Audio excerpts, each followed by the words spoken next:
11월 11일 화요일 새벽 우리가 함께 묵상하실 말씀은 에스라서 8장 1절에서 20절인데요.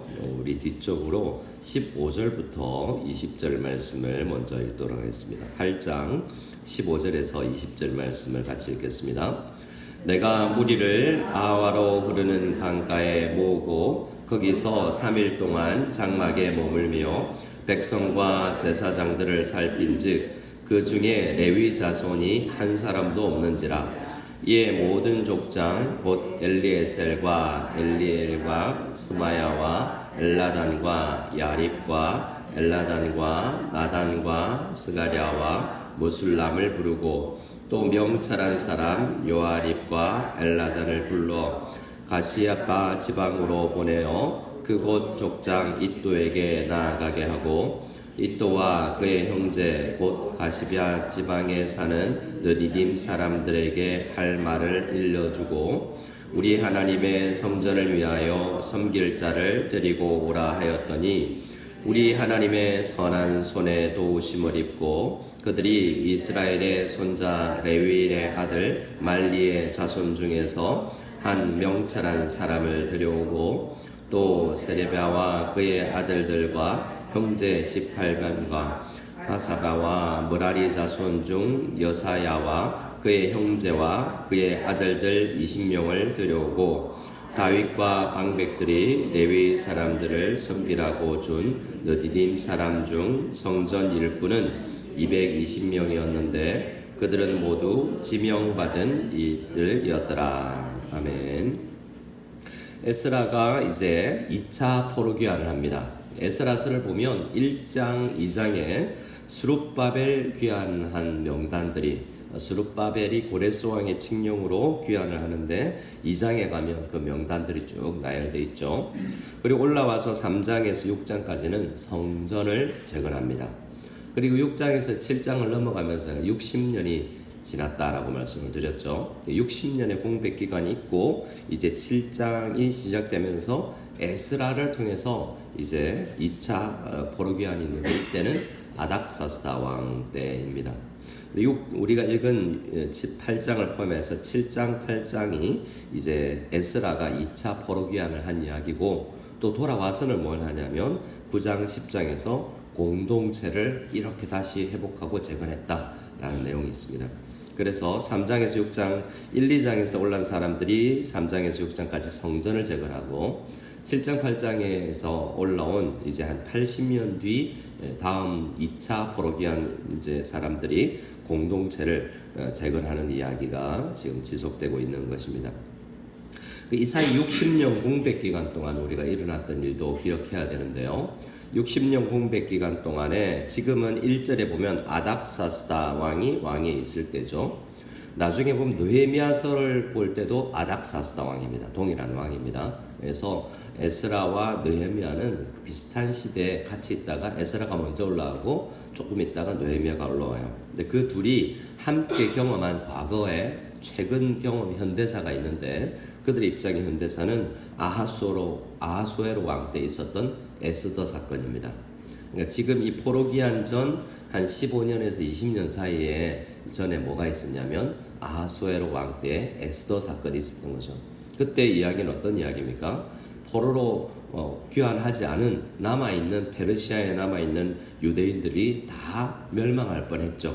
그런데 우리 에스더를 통해서 모르드게와 함께 그들이 죽음에서 살아나고 그때부터 이제 지켰던 절기가 불임절입니다. 이렇게 이스라엘 백성들은 이 페르시아 땅에서 다 죽을 뻔했던 사람들이에요. 그래서 생각해 보면 그들이 죽다 살아났기 때문에 이 덤으로 사는 인생 어떻게 살 것인가를 생각했던 사람들이 있겠죠.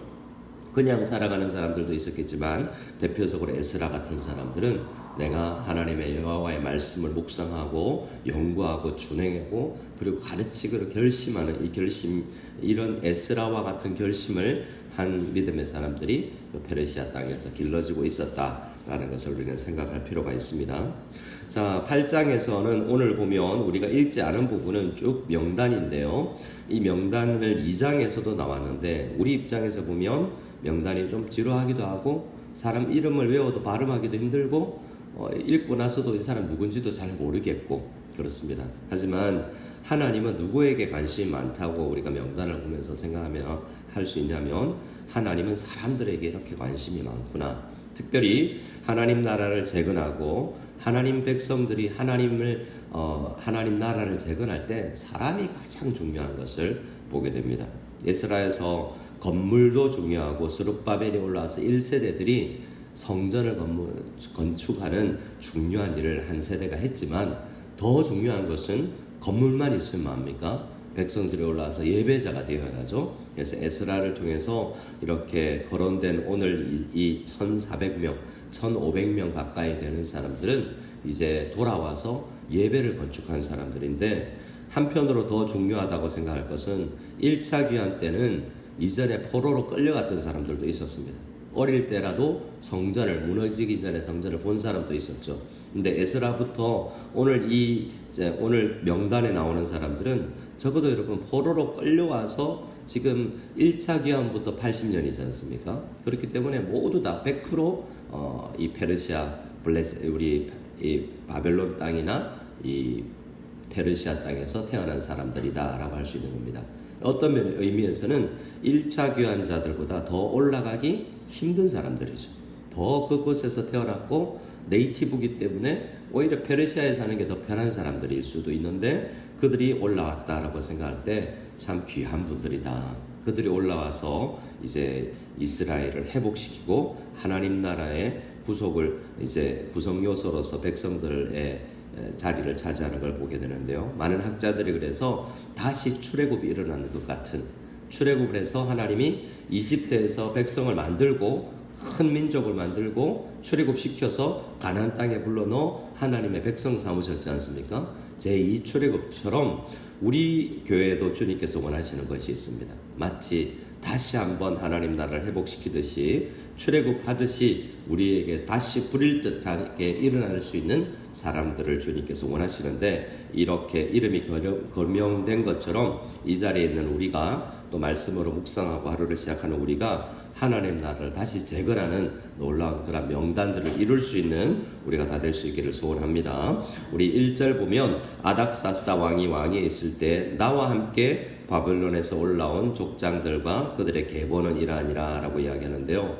여기서 우리 자세히 보면 나와 함께 라고 이야기합니다. 15절에서도 내가 무리를 아와로 흐르는 강가에 모으고 3인칭이 아니라 1인칭이죠. 그래서 이 부분은 분명히 지금 에스라가 기록하고 있다라고 볼 수 있는데, 이 중간에 에스라가 전체를 썼을 텐데 나라고 강조하는 부분이 있어서 특별히 강조하고 싶은 개인적인 이런 감격이 있었다라는 생각을 해볼 필요가 있습니다. 이렇게 에스라가 나 혼자가 아니라 이 1절 중반에 나와 함께라는 단어, 이것이 굉장히 중요한 묵상의 단어일 수도 있습니다. 아주 짧은 한 단어이지만 혼자 안 갔다라는 거죠. 함께 올라온 사람들이 있었다라는 것입니다. 우리가 혼자 가는 것, 천국도 혼자 가는 것이 아니라 함께 가는 길인 줄 믿으시기 바랍니다. 함께 바벨론으로 올라온 족장들의 계보가 이러한데요. 2절에 보면 비느하스 자손 중에서 게르솜이요, 이다말 자손 중에 다니엘이요 라고 이야기하면서 제사장 가문을 이야기합니다.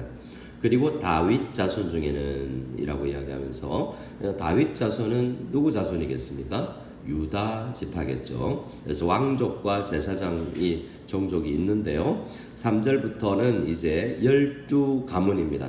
잘 세어보면 이렇게 제사장 가문과 다윗 가문이라고 해서 왕족을 빼고 나면 3절부터 계산하면 이제 이 3절에 스가냐 자손 곧 이렇게 시작되고, 4절에 바핫 모압 자손 중에 5절에 스가냐, 6절에 아딘, 7절에 엘람, 8절에 스바냐, 9절에 요압, 10절에 슬로밋, 11절에 베베, 12절에 아스갓, 13절에 아도니감, 14절에 비그의 자손까지 12지파의 12지파는 아닙니다. 12가문이에요. 근데 왜 12로 묶었을까? 2장에 가도 2장에서 1차 귀환 명단도 12가문으로 묶습니다. 12로 묶는 것은 또 의미가 있죠. 전체 이스라엘을 대표하는 숫자다라고 생각할 수도 있습니다. 그래서 우리가 비록 12명의 이름이라고 할지라도 전체를 우리가 포함할 수 있는 명단이다 라고 생각하면 되겠습니다. 때로는 그래서 중요한 한 사람의 이름이 기록되지만 우리 전체를 대표하는 일당백의 성도들도 있구나 라는 생각들도 좀 해보게 됩니다. 15절에 그런데 이렇게 쭉 명단을 거론하고 나서 15절에 무리를 아하라고 흐르는 강가에 모으고 이제 출발하기 전에 캠프로 모아서 이제 진열을 가다듬고 한 4개월을 목숨 걸고 가야 됩니다. 지금 이들이 한 100 몇 명 된다고 할지 1000명이 넘는다고 할지라도 쉬운 길은 아니거든요. 그 노정 중에 병이 걸릴 수도 있고 강도를 만날 수도 있고 쉬운 길이 아닙니다. 이때 우리가 한 50년 전에 배 타고 미국 가고 뭐 이럴 때도 쉽지 않은 일이었지만 이전에 영국에서 믿음의 자유를 찾아서 메이플라워를 타고 이 미 대륙으로 건너갔을 때도 목숨 걸고 갔거든요. 근데 이때는 수천 년 전 아니겠습니까? 거의 2000년 훨씬 더 된 2500년 전 사건입니다. 그렇기 때문에 목숨 걸고 이렇게 큰 한 4개월의 여정을 건너야 되기 때문에 그들이 모으고 세비를 하고 있었죠. 근데 떠나야 되는데 사람이 적어서가 아니라 더 필요한 사람들이 있다는 것을 발견하게 됩니다. 15절에 보면 내가 무리를 아하라고 흐르는 강가에 모으고 거기서 3일 동안 장막에 머물면서 백성과 제사장을 살펴보니까 그 중에 어떤 사람이 없어요? 레위 자손이 한 사람도 없습니다. 그래서 레위 자손은 함께 가야 되는데 왜 없지? 자원에서 모인 사람이 없다라는 거죠. 레위 자손 중에는요 한 사람도 없습니다. 그래서 16절에 사람들을 족장들을 불러 모아서 17절에 가시베아 지방으로 보냅니다. 그곳 족장 id도에게 나가서 이렇게 말을 하고 제발 레위 사람들을 좀 보내달라라고 이야기를 합니다. 그래서 이렇게 77절 하반절에 우리 하나님의 성전을 위하여 섬길 자를 데려오라 라는 사명을 주어서 보냅니다. 이 사람들은 이제 가서 레위 사람들을 하나님의 성전을 섬길 우리가 아무나 하면 안 되기 때문에 레위 사람은 꼭 있어야 되기 때문에 말씀대로 연구해서 다시 한번 예배를 드리려면 꼭 필요한 사람들이 있는데 그들이 없다라는 것입니다. 그래서 사람들을 부르러 갑니다. 간 사람들도 부담이었겠죠. 그런데 데리고 옵니다. 데리고 오는 그 과정에 18절에 이렇게 이야기합니다. 우리 18절을 같이 한번 읽어보겠습니다. 우리 하나님의 선한 손에 도우심을 입고 그들이 이스라엘의 손자 레위의 아들 말리의 자손 중에서 한 명찰한 사람을 데려오고 또 세베랴비아 그의 아들들과 형제 18명과 18절의 제일 첫 부분이요. 우리 하나님의 선한 손에 도우심을 입고 에스라와 느헤미야에서 계속 강조되는 것이 하나님의 선한 손길의 도우심입니다. 그래서 에스라가 사람 가서 몇 명 잘 설득해서 내가 데려왔다가 아니라 하나님께서 도우셨다라고 고백을 하고 있는 거죠. 그렇게 해서 지명받은 사람들 몇몇이 다시 돌아오게 되는데 210여 명이 이제 다시 함께 하게 됩니다. 우리가 하나님의 일을 하다 보면 자원에서 오는 사람으로는 좀 부족할 수도 있습니다. 늘 보면 제자훈련생 신청받습니다 하면 몇 명 신청을 안 해요. 네, 좀 전화하고 격려하고 우리 샘지님들과 권사님들이 가서 기도해봐라. 지금 내가 생각해보니 훈련 받을 때다. 성장해야 된다. 그리고 교사를 모집해도 자원자만 찾으면 또 부족할 수가 있습니다. 내년에 샘지를 또 구해야 되는데 그만두겠다는 사람은 있고 저요 하고 손드는 사람은 또 잘 없을 수 있습니다. 그래서 또 저는 격려해야 되겠죠. 여러분들이 도와주셔야 됩니다. 그러면 우리 하나님의 선한 손에 도우심을 입고 필요한 사람은 꼭 채워지게 되는 그러한 은혜가 우리에게 있을 것입니다. 우리 가정에서도 그렇고 직장에서도 그렇고 하나님 나라를 우리가 세워가기 위해서 교회는 이 사람이 필요하지 않습니까? 교회는 건물이 부족해도 사람은 꼭 필요합니다. 우리 하나님이 우리 51년 전에 교회를 세우셨고 이제 우리에게 2차 귀환자 명단을 보면서 이제 우리 차례다. 건물을 지은 사람이 있다면 우리는 진짜 새로운 부흥을 한번 꿈꾸고 싶다라는 생각에 그 명단을 이룰 우리 사람들이 나 혼자만 아니라 함께하는 사람들이 이렇게 많았으면 좋겠다라는 마음으로 함께 우리 이 명단에 소속될 사람들이 더 많았으면 좋겠다는 마음으로 남자 센터를 시작할 때 이제 이 명단을 쭉 보고 있으면서 이 사람들 다 와야 될 텐데 또 지금 교회 안 오는 사람들도 함께 해야 될 텐데 이 나누는 센터가 부족해서 센터를 더 늘려야 될 텐데 이런 고민들을 하게 되는 그러한 날일들이 오게 될 줄로 믿습니다. 함께 우리 하나님 나라를 잘 세워가는 우리 마닐라 한인연합교회 될 수 있기를 소원합니다.